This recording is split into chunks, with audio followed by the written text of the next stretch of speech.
you can tell a little about the journey from IIT Madras, an engineer there, to Swiggy's AVP of Design. The best thing that I learned at IIT is the confidence that I can learn anything if I have the right mindset and I put the right efforts. Designing as a hobby, I was never sure of being a designer. Design was never in the plan. I got into that job and now I've been successfully doing it for 9 years. Haven't got bored of it. If I look at it, it's one of the best distribution channels, better than any other platform that is present. How much does content creation pay for you now? The money that I make from content creation hasn't exceeded my job salary yet. My key revenue streams are... You're the AVP of Design in a company like Swiggy. Have you had youngsters come up to you and say, "Sir, will AI take away my job?" From a money point of view, I think one collab that I did where I got a 7-figure amount. Is income from content creation risky or unstable even after you've become successful? But to be specific about content creation, the amount of money that you can make potentially is so large.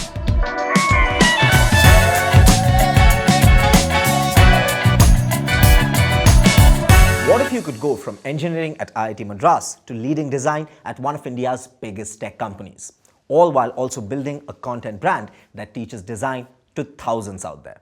That's exactly what our guest today has done. Welcome to Creators Cashflow, the show where we uncover how creators build and monetize their skills beyond traditional paths. My name is Korak Roy, and today's guest has led design for Swiggy while delivering over hundreds of talks, workshops, and building a thriving creative brand, all without leaving his day job.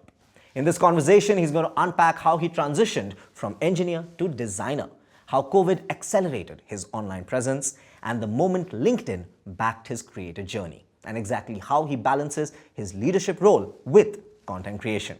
We'll also talk about his content monetization model, why he's kept his job by his own choice, and how he sees the future of creative professionals. Let's welcome our guest for today, the very special Saptarshi Prakash. Sapta, welcome. How are you doing, man? Thank you. It's a great being here. I'm hoping to have a great conversation with you today. We are very excited for that as well. You know, when I was told that I'll be doing a podcast with you, I was excited because you've had an incredible journey. And you've had and now he's just playing the modesty card. Okay. Incredible journey, and an incredible journey being a proper all-rounder. So those are some heavy words. Just tell me a little as how being an industry leader and then a content creator, how did this bit start? Well, this bit started, I think by now you've figured out I'm a talkative guy. I like to talk, right? So there was some time, when I started working professionally as a designer, somewhere in the second year of my job, I got my first opportunity to deliver a design talk. Luckily, I was nominated by one of the prominent design leaders of the industry, so I got to speak at a very big event. This was the second year of the career? Second year of my design job. Which year was that? It was 2017 or 18. 2017. Yeah, cool. It was 2017. And honestly, I didn't have any place to be in that stage. It was too big a place for me. But then I got to be there and I was like, okay, I got this opportunity. I'm going to nail it. And I loved speaking. I did it before in school, like we all do, prepared speeches, extempore speeches and all of them. So I had a bit of practice. I was like, okay, let's build some nice slides. Let's tell some nice stories. And the talk was on motion design. So I delivered the talk and then I realized that one thing leads to another in this industry, right? I started getting approached by a lot of people on LinkedIn, Twitter and all that. Hey, we have this event. Would you deliver a talk on this topic, that topic, or would you come and train our designers, this company, that college, and so on? One thing led to another, and suddenly I had over 30, 40 talks on my kitty, right? So this is what happened, but then everything came to a halt during COVID because all the offline things were stopped. But then people said that, you should start doing these webinars or open up a YouTube channel. I was like, no, stage is my place. I interact with people when I actually have the crowd in front of me. It gives me the motivation. Doing it in front of camera is no fun. But then I said yes. I said yes to one of the webinars. And that's when I understood the power of online. Offline talks would be attended by 100, 200 people maximum. That first webinar was attended by over 900 people from across the world. Of course, most of them were Indians, but we did have people from other countries as well.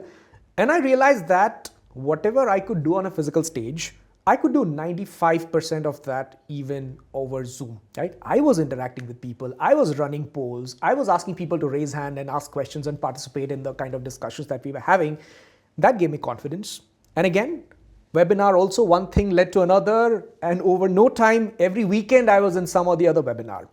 That gave me confidence for the very first time that I should do something online, right? So yeah, I had a camera, like a designer, everyone has a camera. So I had one. I started recording, filming myself, and I set up my YouTube channel. People have been asking me for a very long time, but this was the time when I felt that yes, maybe I should do. We were working from home. I had a bit of time as well. I was like, okay, let's do it. So that's literally how I began. Because my offline talks were not happening, I got confidence in online, and I started with YouTube. Lovely. If, in short, you can tell a little about the journey from IIT Madras, an engineer there, to Swiggy's AVP of Design. Everyone wants to be an engineer in India, right? So and then they quit and then become a chef, right, or an actor or a cricketer. Or a designer. Or a designer. Yeah, so exactly this, right? So the dream of any middle class Indian is that you want to do something good. That's what your parents want. That's what you want. Do have a better life than what your parents had, and so on. And one of the easiest way that people see is get into engineering, because you will have a job by the end of your third or fourth year and you're sorted in life, right? Like a 16-year-old couldn't think beyond that. And when it comes to engineering, IITs is one of the prominent places everyone aspires to go. And luckily I managed to crack the entrance exam and I was in IIT. And all that I knew back then before engineering was that I loved using computers, and I would do random stuff with computer. I would use Photoshop. So actually the design thing was embedded there, when I started using some of those, play around with the computer that I had at home. So my main motivation to be an engineer was to work on something where I get to use the computer. But then somewhere in engineering, I realized that I loved it. I loved engineering, but I couldn't see myself doing it all my life, right? I felt I could do things more than engineering. And that's when I explored many other things. I thought that I would be a great manager, which I believe I was true, because I would like to believe I'm a good manager today. I hope my teams are watching this. So I thought, I would just take the usual route that people do in IITs, go ahead and go to some IIMs and all, just do an MBA and, climb the corporate ladder. I thought about that. But then I also picked up designing as a hobby in college, right? So I learned a lot of things. I did a few things, but then I never knew that this would be my career. In fact, I sat for my campus placements and I got into a managerial job because I thought, I would be a manager. And I also wrote CAT. I got called for 1 or 2 IIMs as well, but they were not the top 3, so I never bothered going. So yeah, this is how it happened, right? So it was always a hobby. But then one day I got an opportunity from another senior of my college who also felt very much like me, but then he was a little more sure of being a designer. I was never sure of being a designer. Design was never in the plan. So I thought when this senior gave me a call, and he was working for this company called Housing, which was a big thing back then in Housing.com. Yes, Housing.com. They were in fact one of the first companies that revolutionized the way Indian companies designed. So I got an opportunity to work there. My first instance was I never studied design. How can I go and work in a team where people are like some of the best in India, if not the world? Right? They have studied design probably from good colleges. I don't stand a chance. Do I really have a space there? But my senior, he kind of convinced me that, hey, you are a smart guy. You have technical knowledge because you're an engineer. And then graphic design was your hobby back in college. You were the one who designed t-shirts and posters and all. So all that you need to do is just marry these two things. That's nothing but product design is. That's literally how I started. I said, okay, let's do it. I got into that job and yep, now I've been successfully doing it for 9 years. Haven't got bored of it. Lovely. Absolutely amazing. Just the kind of energy you have. I'm pretty sure you mentioned your team members. I'm pretty sure they aren't bored of it either. I'd like to believe so. No one's going to say on my face though. So the LinkedIn Creator Accelerator program actually paid you to build content. And that was initial years of your content creation, if I'm not wrong. So tell a little, how did that happen? So actually, it happened somewhere in between. Okay. When I said that I started with YouTube, that was sometime in 2020. Mm-hmm. And LeCap or LinkedIn Creator Accelerator program happened sometime in 2022, okay, if I'm not mistaken, right? Okay. And also when I started with YouTube, I wasn't all that consistent. I was like, okay, once a while I feel like I just shoot a video and I put it out there, right? But so LinkedIn story is also very interesting. It's something. When I was in college, I discovered this place called LinkedIn, right? So our college seniors would say, we would ask them, hey, what is this LinkedIn? Why are people there? They said that, hey, it's just like Facebook, but for corporate people. So it's a good place. Just keep accepting requests. I'm like, okay, sure. Like, no one did anything on LinkedIn. So we would just keep getting those connection requests from the college people, and we would just keep accepting, did nothing else on the platform. Legit. Right? I didn't understand the power of the platform then. Because this is by far one of the largest network of professionals in the world. Absolutely. And today, from a content creator's point of view, if I look at it, it's one of the best distribution channel, better than any other platform that is present. Right? Can you elaborate a little on that? What I mean is, you don't need to have large number of followers for a piece of content to reach a large number of audience. If your content has the potential, it kind of works like a network effect. If you see it, you interact with it, you read it, you like it, people who are connected with you would see it, and it just kind of spreads. So if your content has potential, if it is good, it is going to reach a large number of people. So the cold start problem that people usually talk about is relatively lesser on LinkedIn. But the thing being, your content has to be good, right? So I started writing on LinkedIn when I started my design job and all. I thought, okay, I just kept writing about some design choices that I did and some work that I did and all, right? And eventually that got into my storytelling mode.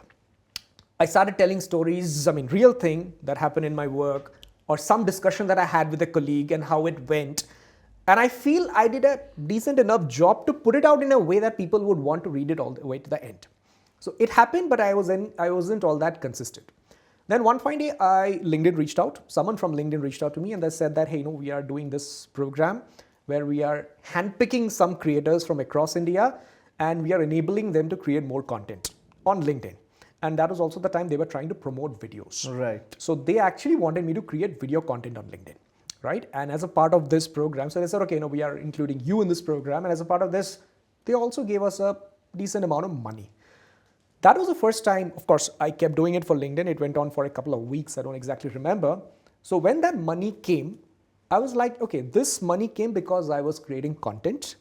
Let me invest it back into content creation.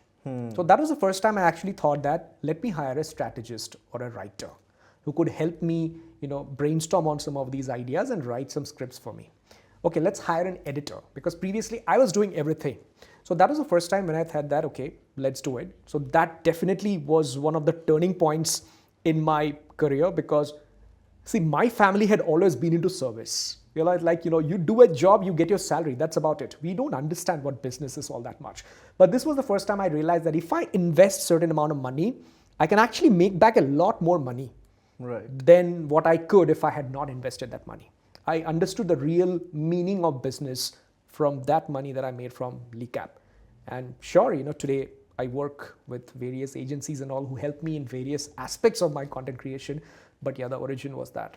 In short, if you can tell us, because up until this point, you were shooting yourself, you were editing the videos yourself, you had your entire corporate workaday life going on as well, you had the talks going on as well. How did you manage all of that? How many hours? I slept less. My health was taking a toll, definitely. But it's just that when you love something all that much, physically your body gets tired, but it's good for your mental health. So you can work long hours, your eyes might be paining, but at the end of the day, when you actually make a successful video, you shoot it the way you want, you edit it the way you want, it's very good for your mental health because you feel so good when you see that going out. So, I think that satisfaction kind of kept me going, but then, your physical body can only take up so much. So good that I realized it sooner. And that's how I would say I managed. I didn't do a lot of other things, right? I would eat, sleep, do my Swiggy work, didn't really watch Netflix, TV or anything. I was just, this content creation was the entertainment bit in my life. And of course, I was already married by then. So I'd like to believe my wife supported me a lot. How sweet. Yeah, because I didn't spend a lot of time with her that I should have ideally during those days. So a lot of people talk about this as well, that most of the time content creators who were, say, maybe engineers before, in the corporate world before, they have to quit that life and then dive hands-on deep into content creation. You specifically decided not to do that. You still manage both, handle both very successfully. What was the cause behind that? When people ask me this, I say that I was from electrical engineering at IIT. The second best thing I learned at IIT is electrical engineering. The best thing that I learned at IIT is the confidence that I can learn anything if I have the right mindset and I put the right efforts. That level of confidence and mindset has changed a lot of things that I do and believe in my life, right? So yes, that's why you would see, maybe people don't articulate it this way. That's why you will see engineers able to do a lot of things because, we we thrive in an engineering college, the figuring out culture. Right. Nothing is ever spoon fed to you, no matter which college you are in, IIT or not, right? So that trains all of us. Is income from content creation risky or unstable even after you've become successful? Yes, it is. It is pretty risky. See, it's just like running a business. You don't have a stable income every month or every year. Of course, I don't mean the Reliance and the Tatas of the world. They might have a very different story. But any other business, I'm not talking very small business as well, it is always unstable. But the thing is, you can always plan around it. And to be specific about content creation, the amount of money that you can make potentially is so large that even if you do it for a relatively shorter amount of time, maybe a few years, if you plan it right, you could be sorted for life. So that's a good thing about content creation, which I'm not sure if it is true for every other kinds of business. So the key lies in discipline. When you have a lot of money coming in, you should be disciplined enough to know that you'll have to save for time when you don't make enough money. And there could be phases as well, because the algorithms might go against you. You may not get a lot of views and likes and followership. And then, the brands may not want to work with you or sponsor you, because for them it is about marketing. So if you plan it right, the volume of money that you can make from content creation is actually enough to sustain you. But having said that, yes, it is risky because it is just like a business. Your money is never consistent. Some month you make a lot, some month you may not make all that much. There are seasons. You mentioned that in some months you don't make that much. You gave your own example as well. I want to ask you, that was a time and this is the time. How much does content creation pay for you now? Indulgences. See, it's definitely a meaningful sum of money which brings a smile to my face. Such a politically correct way to answer that question. Okay, I could tell you one thing, right? I think you also need to understand that I hold a prominent position in a fairly big company. So the income that I make, the money that I make from content creation hasn't exceeded my job salary yet. Now everybody is with their calculators and yeah. Again, I'm calling out. I hold a prominent position in the industry. Now talking about indulgences, well, I could have afforded those indulgences even without creating content. But then when I have that additional money coming in, I just feel a little more confident. Okay, maybe that car or, that occasional upgrade to business class or some fancy hotel and stuff. So, I don't really have to think about all that much. But having said that, I'm very particular about not inflating my lifestyle, because I know that once that happens, no matter how much money you make, you're going to end up poor. So, yeah, I'm a little disciplined that way. 2 questions, quick questions, and I want quick answers. What are your key revenue streams right now from content creation? My key revenue streams are, of course, brand deals. I promote different brands that I connect with. I'm choosy in that way on Instagram, on YouTube, and also on LinkedIn. And then there are offline stuff that I do. There are brands that invite me to attend their events and, maybe interview a few people, or some companies that invite me to come and train their teams or, teach them about design thinking or AI and stuff like that. So that's another stream as well. I also do online consultations. People can actually, book a slot with me, 30 minutes, 1 hour, or even more than that, where people can come and get consulted. And I have a range of people coming to me. Could be aspiring designers all the way up to startup founders who's trying to set up a process in their company, or they want me to review and critique some of their products that they have built. So yeah, these are some of the main revenues that I make. Of course, goes without saying, there's also YouTube ad revenue. But then, when you live in a country like India where the ad rates are really less, it's minuscule compared to what you make from the rest of the streams. I want to ask you, say, what are 1 or 2 of the biggest mistakes that you see aspiring content creators make when they're trying to monetize their skill sets? I think they try to be an expert too early in their life. That shouldn't be done, because when someone tries to fake it, it is understood and it affects their credibility. So from a monetization point of view, I would say they shouldn't project themselves as somebody they are not, because being genuine is something everyone likes, and it does affect their monetization skills. For example, I see a lot of people right out of college. They're probably doing okay in content creation. They have gathered some decent number of followers, but they project themselves as coach. Right? Coach of what? Sure, you can speak about a lot of things, but then everyone knows that, you are not really a coach of whatever topic you might be speaking about, right? So brands find it hard to digest that this kid from college is a coach. Instead, if they actually say that, hey, I'm a college student, I'm not trying to be anybody else, and my content is about my life or what I'm learning as a student or what I'm doing, the side project that I'm doing, I think that's much more natural. Brands would love to collaborate with that for any product where the target audience are students. You know, your answer reminds me of something that an absolute OG entrepreneur said to me once. I was doing a podcast with Mr. Deep Kalra. He's the founder of Make My Trip. Yes. OG entrepreneur before entrepreneurship was cool. Yes. Yeah. And he had said that the 80s and 90s was the trend, be it in US or India, where you had to be good in multiple things. Now is the trend where you have to be the master of one thing. You have to have specialization in one thing, and that is enough, not multiple things.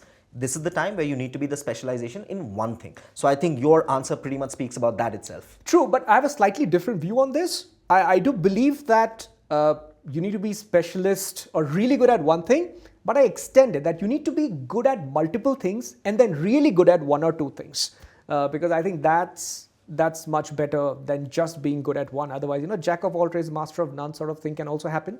So be decently good at almost everything, then really good at one or two things is what I personally believe in. Specialization in that one thing. Yes, one or two things, maybe not just one. All right, all-rounder speaking.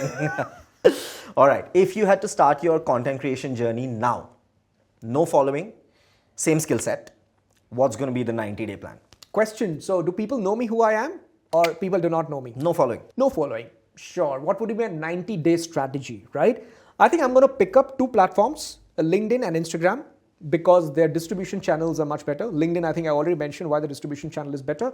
And Instagram, because it's very catchy and you can gain a lot of growth in terms of followers overnight. Right. No other platform gives that, right? If one reel goes viral. And then I would have a strategy to post videos on Instagram, at least 4 videos every week consistently. And I will do it for 50 or 100 pieces of content. And if I do that, I'll know that at least one piece of this content will go viral. And that is going to give me a lot of followers, which is going to motivate me further to keep creating more. So that keeps growing, because first couple of pieces of content is not going to work. Similarly, I'll keep doing it on LinkedIn. My personal style so far had been to not have any cadence because things just come from my heart. And I think I'll continue to do that. And over time, people will discover me because LinkedIn itself is a very good distribution channel, like I mentioned. You're the AVP of Design in a company like Swiggy. Have you had youngsters come up to you and say, sir, will AI take away my job? Yeah, a lot. What have you answered? Depends. At times I say, yes, it's going to come after your job. When you don't like the person. So see, here's the thing. Here's my belief, right? In any profession, magic happens in the top 1%. So it's like a pyramid. There are a lot of people at the bottom who aren't all that good. Then there are very few people at the top, and somewhere here perhaps is the top 1% or so, right? So magic happens in the top 1%. And I think nothing is going to happen to those people for sure. But if you look at this pyramid, certain bottom part of the pyramid is definitely going to get chopped. I'll give you one simple example, right? Like I said, I started creating content in 2020. Back then, there was a role called subtitles writer. Oh, yeah. Yeah, someone would just watch your video and then, make those SRT file in this timestamp. This is what he said and all. It was a manual job. Yes. And creators would pay 500, 1,000, 1,200 rupees to have someone to write subtitles for, say, a 30-minute long video. People use that service because it was a tedious job.